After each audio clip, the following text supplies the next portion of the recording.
मनीष दत्तपन जी, आप बताइए कि जो हिंदू सम्मति का यहाँ पे आपका वर्धापन दिन का कार्यक्रम था, तो इसमें आपने किस प्रकार से दिक्कतें झेली है, शुरुआत से बताइए ताकि सभी लोगों को समझे। हमारे हिंदू संहति एक छोटा सा संगठन है जिसका अभी केवल 4 साल ही पूरा हुआ। सन 2008 का 14 फरवरी कलकत्ता में केवल 300 लोगों का उपस्थिति में इस संस्था का हमने शुरू किया था। उसके बाद हर साल 14 फरवरी हमने इसका स्थापना दिवस मनाते हैं। मतलब 2009, 2010 और 2011 3 साल लगातार 14 फरवरी हमने बड़ा मैदान में यह स्थापना दिवस मनाया। पहले 2 साल स्वामी श्रद्धानंद पार्क में और last year Subodh Mallick square में हमने मनाया। हमने पुलिस का परमिशन लिया, कलकत्ता कॉरपोरेशन जिसका अंडर में सारे पार्क्स होता है उसका परमिशन लिया और हमें कोई दिक्कत नहीं आया। इससे पहले इस बार भी हमने सुबोध मल्लिक स्क्वायर का अनुमति लिया, पुलिस हेडक्वार्टर से अनुमति लिया, कलकत्ता कॉरपोरेशन से अनुमति लिया। सारे तैयारी जोर शोर से चल रहा था। हर साल हमारे ये कार्यक्रम बिल्कुल शांतिपूर्ण होता है, किसी का कोई दिक्कत नहीं होता है, कभी कोई तोड़फोड़ नहीं होता है, हिंसा नहीं होता, कहीं कुछ तनाव नहीं होता। लेकिन पता नहीं इस साल अचानक 8 तारीख रात को मेरे घर पे कलकत्ता कॉरपोरेशन और पुलिस हेडक्वार्टर ने नोटिस भेज दिया कि तुम्हारा परमिशन हमने रिवोक कर दिया, कैंसिल कर दिया, तुम प्रोग्राम नहीं कर सकते हो। और कोई भी कारण नहीं बताया। मुझे समझ में आ गया कि ये जो तृणमूल की सरकार आई है, ममता बनर्जी जिसका चीफ मिनिस्टर है, मुसलमान का जो लॉबी, इस्लामिक लॉबी काम करता है, उस लॉबी का प्रेशर से हमारा परमिशन बिल्कुल बगैर किसी कारण से कैंसिल कर दिया। हम बहुत मुसीबत में आ गया, क्या करें अब। हमने पुलिस से बार बार कांटेक्ट किया, कॉरपोरेशन से कांटेक्ट किया। हमने बताया कि आपका क्या प्रोग्राम है, किस लिए आप परमिशन आपने कैंसिल किया। उसने कहा नहीं नहीं हमारा अपना प्रोग्राम है। यानी क्या प्रोग्राम भाई? बोला हमारा स्पोर्ट्स का ट्रायल है, जो बिल्कुल सरासर झूठ था। फिर हमने पुलिस से रिक्वेस्ट किया, ठीक है हमें कोई दूसरा विकल्प स्थान दे दीजिए, ऑल्टरनेटिव स्थान दे दीजिए, हम उसमें कर लेंगे। लेकिन पुलिस का तो इंटेंशन ही गलत था कि हिंदुओं का दबाना मुसलमानों को तुष्ट करने के लिए, इसलिए हमें वो नहीं देंगे, जगह नहीं देंगे, तुम मरो। हमारा गांव गांव तक सूचना पहुंच गया, हम कैंसिल भी नहीं कर सकते। और क्यों कैंसिल करेंगे? ये भारत है, ये हिंदुस्तान है, यहां हिंदू अपना कार्यक्रम नहीं कर सकता। मुसलमान जब रास्ता बंद करके कलकत्ता का जो मेन चौराहे है वो सारे बंद करके नमाज पढ़ता है, वो कौन सा पुलिस का परमिशन लेता है? लेकिन इस देश में कानून तो दादागिरी का, गुंडागर्दी का कानून चलता है हमारे इस राज्य में। इसलिए हमें कानून का पाठ पढ़ाया जाता है। तो हमने भी जिद किया, हमें प्रोग्राम करना है, हम वापस नहीं लेंगे। हम कलकत्ता हाईकोर्ट में अपील किया, रिट पिटीशन किया। 10 तारीख को रिट पिटीशन में हमें स्टे ऑर्डर मिला, मतलब जो कॉरपोरेशन ने परमिशन कैंसिल किया था उस पर स्टे मिला। फिर भी हमें पार्क बंद करके रखा है, हमें निर्माण कार्य कंस्ट्रक्शन करने नहीं दे रहा पुलिस। जबरदस्ती है, दादागिरी है। हम बहुत कोशिश किया।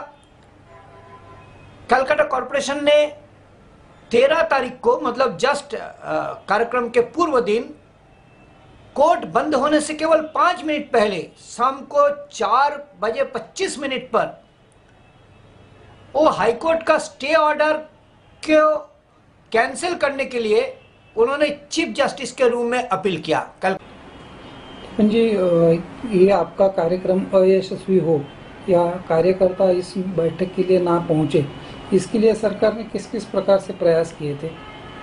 जगह जगह में हमारे जो कार्यकर्ताओं ने पोस्टर लगाया था, इस कार्यक्रम के लिए पत्रक बांटा था, उस पर मुसलमानों ने विरोध करना शुरू कर दिया। हमारे पोस्टर और पत्रक सब कुछ कानूनी है। जो प्रिंटिंग लॉ है उसको पालन करते हुए हर पोस्टर पर, हर पत्रक पर पब्लिशर का और प्रिंटर का नाम और एड्रेस दिया हुआ है। अगर किसी का कोई आपत्ति हो तो हमारे खिलाफ केस दर्ज कर सकता है। लेकिन मुसलमान जगह जगह में हमारे पोस्टर फाड़ना शुरू कर दिया। ये तो स्वाभाविक है, लेकिन अजीब बात यह है कि जगह जगह में पुलिस आकर सड़क के चौराहे से हमारे पोस्टर फाड़ना पुलिस स्वयं खड़ा होकर शुरू कर दिया। उसमें विशेष करके साउथ 24 परगना के बासंती थाना के पुलिस, जीवनतला थाना के पुलिस, हावड़ा जिला के बागनान थाना के पुलिस, साउथ 24 परगना के रायडिगी थाना के पुलिस, नॉर्थ 24 परगना के मीनाखा थाना के पुलिस हमारे पोस्टर फाड़ रहा है। यह पुलिस का काम है। अगर पोस्टर में कुछ गैर कानूनी है तो मेरे नाम पे केस डालो ना। लेकिन पुलिस मुसलमान की दबाव के कारण स्वयं पोस्टर फाड़ना शुरू कर दिया।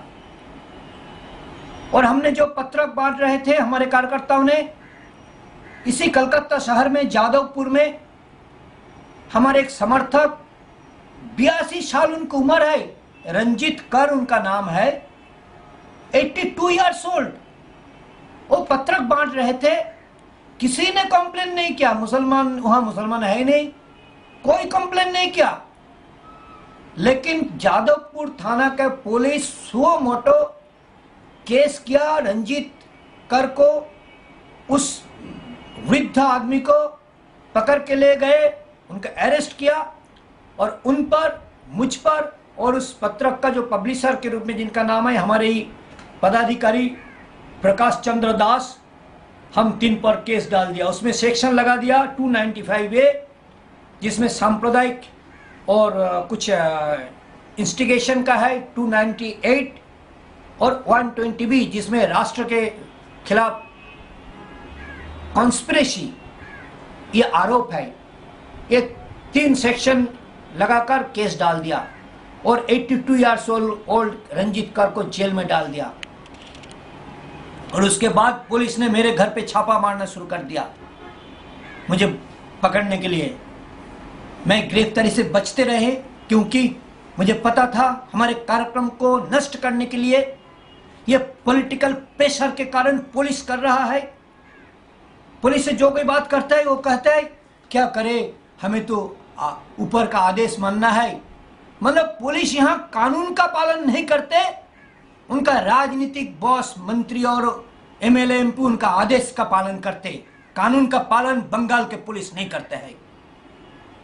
और जगह जगह में हमारे कार्यकर्ताओं को सताना, प्रेशर डालना, डराना, धमकाना, यह काम पुलिस ने कर दिया ताकि लोग आ नहीं पाए।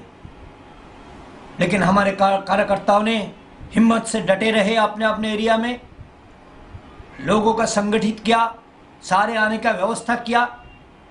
लेकिन अंतिम मुहूर्त तक, लास्ट मोमेंट तक पुलिस ने हमारे कार्यक्रम को, हमारे कार्यकर्ताओं को रोकने के लिए प्रयास किया, हर तरह का प्रयास किया। ममता बनर्जी की पार्टी के कैडर नहीं, पुलिस से ममता बनर्जी कैडर का काम करवाया। यह सबसे कष्ट की और सबसे दुख की बात है। जिन ममता बनर्जी ने जनता की समर्थन के आधार पर सत्ता पे बैठी, आज जनता के ताकत पर नहीं चल रही है, पुलिस के ताकत पर हिंदुओं को कुचलना, दबाने का कोशिश कर रही है।